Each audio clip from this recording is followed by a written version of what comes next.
So guys, जैसा कि हमने पिछले एपिसोड में देखा कि तियानहुओ जियोयान को इन्फेंट फायर एंड फ्लेम और एक हेवनली लेवल की फाइटिंग टेक्निक दे रहे थे, पर वो बदले में जियोयान से अपनी बॉडी को रिफाइन करवाना चाहते थे। जियोयान ने उन्हें बताया था कि एक 528 लेवल की बॉडी को रिफाइन करना काफी मुश्किल होता है और उसने तियानहुओ को 1 साल के लिए बॉडीगार्ड बनने की शर्त रखी थी। तियानहुओ के पास कोई रास्ता नहीं था, इसीलिए इसके लिए तैयार हो गए थे। जियोयान उस जगह से बाहर आ गया था जहां उस पर कई सारे मैग्मा बिस्ट ने अटैक किया था, पर जियोयान उन्हें खत्म करने लग गया था। तियानहुओ ने भी उसकी मदद की थी और एक एनर्जी बैरियर बना दिया था जिससे वो बचकर वहां से निकलने लग गए थे, पर जियोयान को वहां मैग्मा पुल की गहराई में अजीब सा एहसास हुआ था क्योंकि वहां तुओशी एशियन गॉड के रेमनेंट मौजूद थे। जियोयान ने अपनी स्पिरिचुअल पावर से उस जगह को चेक किया था। फिर अब हम देखते हैं कि जियोयान को वो एनर्जी आंखों की तरह नजर आ रही थी। जियोयान को उस एनर्जी से तेज झटका लगता है और वो काफी कमजोर फील करता है। तियानहुओ कहते हैं कि मैं तुम्हें एडवाइस देना चाहता हूँ कि तुम इस मैग्मा पुल की चीजों को चेक करने के प्रयास को भूल जाओ। कुछ डरावना छिपा हुआ अस्तित्व मौजूद है जिसे मैं भी समझ नहीं सका था। जियोयान इससे हैरान होता है और सोचता है कि नीचे एक ऐसा एग्जिस्टेंस है जिससे एक 528 लेवल का पेटिशनर भी डरता है और वो भी गहराई की पावर को नहीं समझ सका।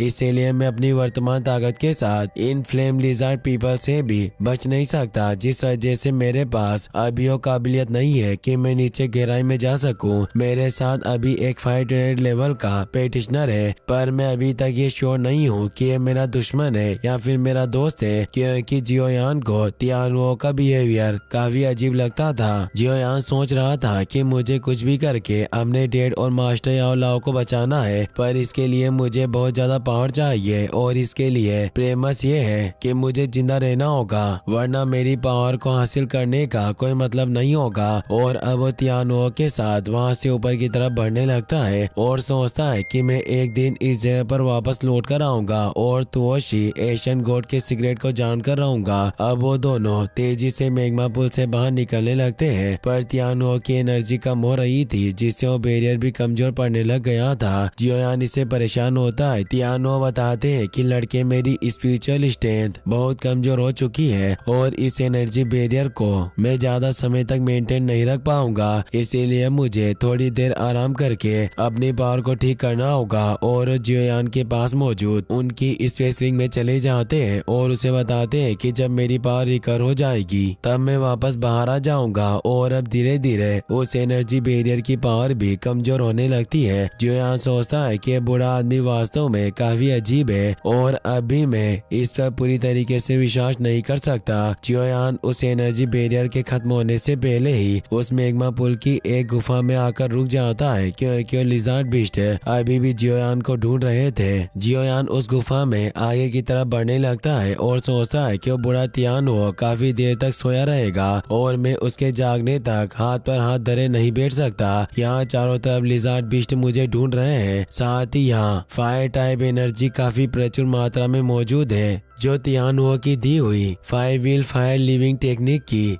प्रैक्टिस करने के लिए काफी सुटेबल होगी। वो उस हेवनली टेक्निक को बाहर निकाल लेता है और वहीं बैठकर उस 5 व्हील फायर लिविंग टेक्निक की प्रैक्टिस करने लग जाता है, जिससे आसपास की फायर एनर्जी उसकी बॉडी में प्रेस करने लगती है। जियोयान को ब्लेजिंग स्काई की रिफाइनिंग टावर में गए हुए काफी दिन हो गए थे, जिससे बाहर एल्डर सुकियान, जियोली, जियन और लिटिल फेई डॉक्टर उसके बाहर आने का इंतजार कर रहे थे। एल्डर सुकियान कहते हैं कि जियोयान काफी लंबे समय से इस टावर के अंदर है, क्या ऐसा हो सकता है कि उसे किसी परेशानी का सामना करना पड़ रहा हो। जियोली कहता है कि मेरे थर्ड ब्रदर की करंट स्ट्रेंथ के साथ मुझे नहीं लगता कि वो किसी परेशानी में पड़ सकता है। मेरे हिसाब से वो बिल्कुल ठीक होगा, पर दूसरी तरफ वो हान फेंग हमारे लिए परेशानी पैदा करने की कोशिश कर रहा है। मुझे अपने गुप्तचरों से खबर मिली है कि हान फेंग ब्लैक कॉर्नर रीजन के सभी पावरफुल पेटिशनर को इकट्ठा कर रहा है ताकि वो एक अलायंस बनाकर हमारी जियानन एकेडमी और जियो सेट को खत्म कर सके और मुझे सिर्फ इस बात की चिंता है कि आन फेंग के हम पर हमला करने से पहले अगर जियोयान बाहर नहीं आया तो फाइट में हमें बहुत परेशानी होगी। वहीं जियोयान अभी भी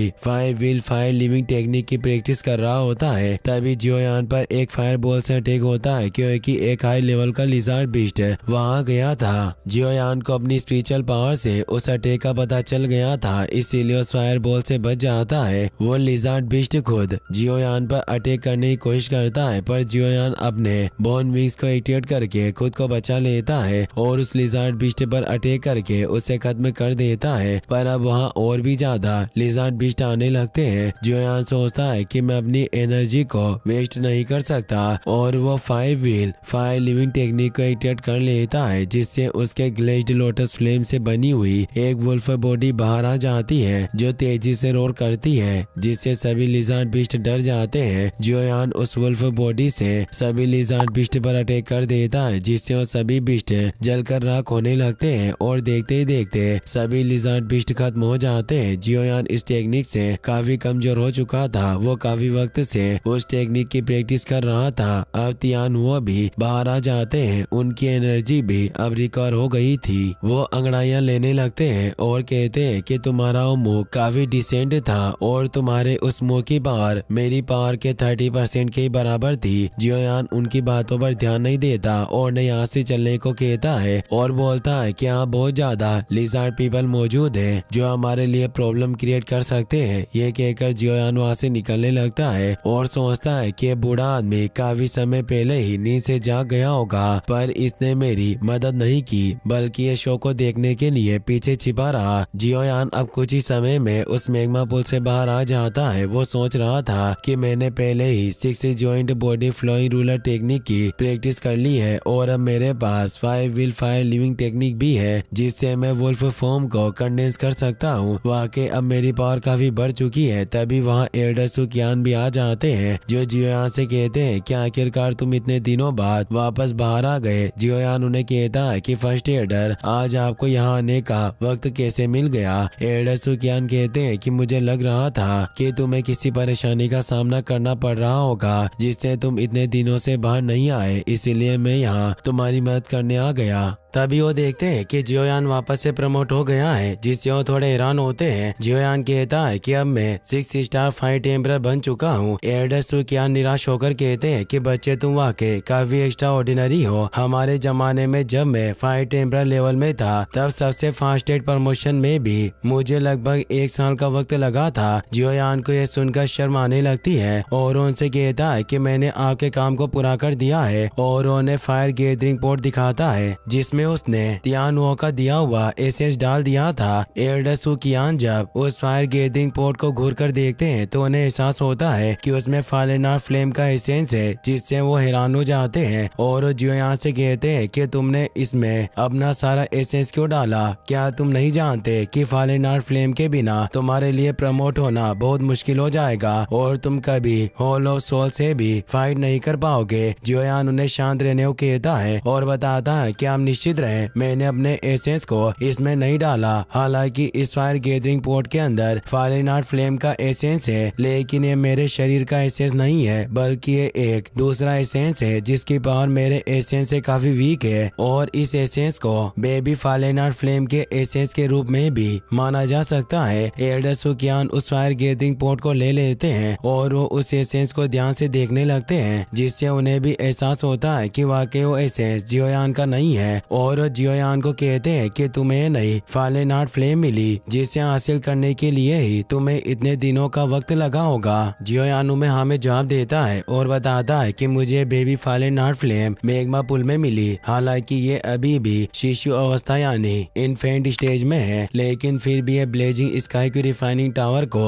ऑपरेट करने के लिए काफी है और मुझे उम्मीद है कि जब ये फालेनार फ्लेम ब्लेजिंग स्काई की रिफाइनिंग टावर में ही बड़ी होगी तब ये किसी भी तरह से एकेडमी को रिजेक्ट नहीं करेगी और न ही एकेडमी के लोगों को नुकसान पहुंचाने की कोशिश करेगी। इसका मतलब ये है कि अब ब्लेजिंग स्काई की रिफाइनिंग टावर हमेशा के लिए खुला रह सकता है। एल्डर सुकियान ये सुनकर काफी खुश होते हैं। वो जियोयान को शाबाशी देते हुए कहते हैं कि तुमने हमारी जियानान एकेडमी के लिए काफी मेहनत की है। तुमने एक वाइल्ड और अनटेमेबल मैच्योर हेवनली फ्लेम को छीन लिया ताकि ये infant heavenly flame inner academy के काम आ सके, और अब इसकी वजह से तुम्हारा ब्लेजिंग स्काई की रिफाइनिंग टावर पर जो कर्ज बकाया था वो भी अब पूरा हो चुका है। जियोयान ये सुनकर खुश होता है और सोचता है कि अब आखिरकार मैं शांति से रह सकता हूँ। एल्डर सुकियान अपने 4 एल्डर के साथ मिलकर उस इन्फेंट फालेनार फ्लेम और फायर गेथिंग पॉट की मदद से ब्लेजिंग स्काई की रिफाइनिंग टावर को फिर से रिग्नाइट करने लगते हैं, जिससे चारों तरफ तेज एनर्जी फैलने लगती है। उस एनर्जी को एकेडमी के सभी स्टूडेंट नोटिस करते हैं और उन्हें एहसास होता है कि ब्लेजिंग स्काई की रिफाइनिंग टावर फिर से खुलने वाला है, जिससे वो सभी खुश हो रहे थे कि अब वो टावर में ट्रेनिंग लेकर जल्दी से अपनी पावर को बढ़ा पाएंगे।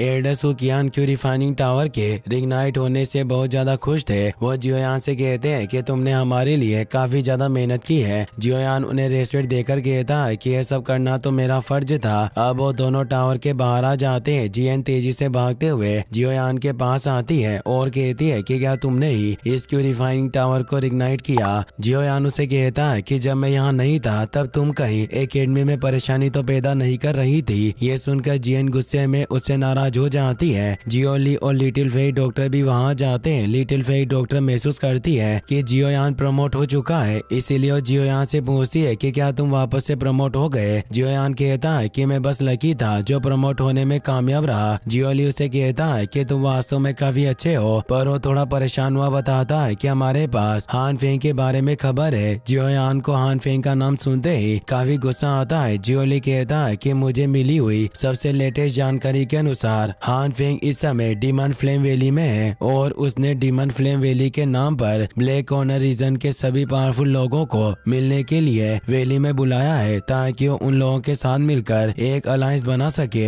एल्डर सुकियान कहते हैं कि हान फेंग की महत्वाकांक्षाएं हमेशा बहुत बड़ी रही है। अगर वो ब्लैक कॉर्नर रीजन के सभी फैक्शन के साथ यूनाइट हो गया तो मुझे डर है कि वो जियानान एकेडमी और जियो सेट के लिए बहुत बड़ा खतरा बन जाएगा। जियोयान को यह सुनकर हान फेंग पर गुस्सा आ रहा था। जियोली बताता है कि मेरे जियो सेक्ट और डीमन फ्लेम वैली के बीच पहले से ही बहुत गहरी दुश्मनी है, इसीलिए हमारे पास एक अच्छा मौका है जिससे हमें एक झटके में ही अपने दुश्मनों का सफाया कर सकते हैं। जियोयान कहता है कि आप जियो सेट के सभी पावरफुल लोगों को इकट्ठा करो, हम कल डीमन फ्लेम वैली की तरफ प्रस्थान करेंगे। इस बार चाहे कुछ भी हो जाए पर मैं हान फेंग को पूरी तरह से खत्म कर दूंगा और इस बार मैं उसे भागने का कोई दूसरा मौका नहीं दूंगा। इसी के साथ ये एपिसोड यहीं पर खत्म हो जाता है। गाइस, अगर आपको वीडियो पसंद आया हो तो इस वीडियो को लाइक करने के साथ साथ चैनल को सब्सक्राइब जरूर कर लेना। मिलते हैं नेक्स्ट वीडियो में।